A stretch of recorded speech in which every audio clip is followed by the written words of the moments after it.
هونەرمەند ئاریان لەتیف بەشداری کرد لە پیشانگایەکی نێودەوڵەتی شێوەکاری لە شاری میلان لە وڵاتی ئیتالیا. لەم پێشانگایەدا 18 هونەرمەندی شێوەکار بەشدار بوون تیایدا.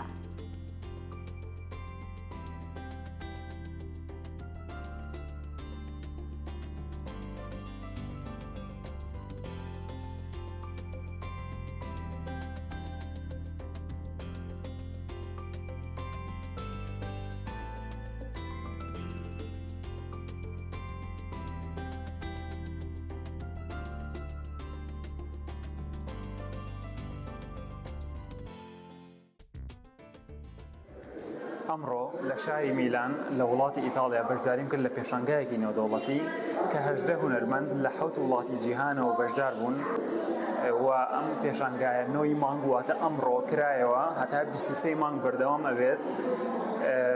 پێشانگاکە پێکهاتە بوو لە کۆمەڵێک تەکنیک و بەس بەشی پینتینگ واتە بەس تابلۆ تایە بەشدار بوو، واتە پەیکەر و بەشەکانی تری هونەر تایە بەشدار نەبوون، تەنها پینتینگ تەنها تابلۆ تایە بەشدار بوو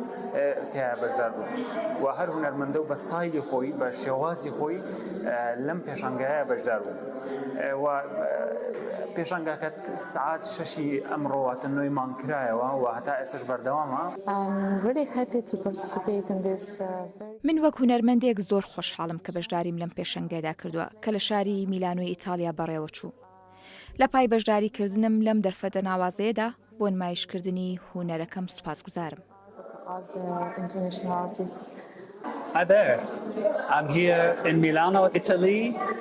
Very happy to visit a beautiful. من لێرە لە شاری میلانۆی ئیتاڵیام. خۆشحاڵم کە سەردانی ئەم پێشەنگا جوانم کرد کە تیایدا چەندین تابلۆی جۆراوجۆر نمایش دەکرێت لە هونەرمەندانی چەندین وڵاتی جیهانەوە. بە بڕوای من سێشت مرۆڤەکان پێکەوە کۆ دەکاتەوە، ئەوانیش خۆشەویستی و هونەر و میوزیکە. بوونم لێرە چێژوەرگرتن لێیان زۆر ناوازەیە، لە ئاستێکی بەرزدایە و جیاواز و ئیلهام بەخشە. It's very inspiring. Very happy to be here.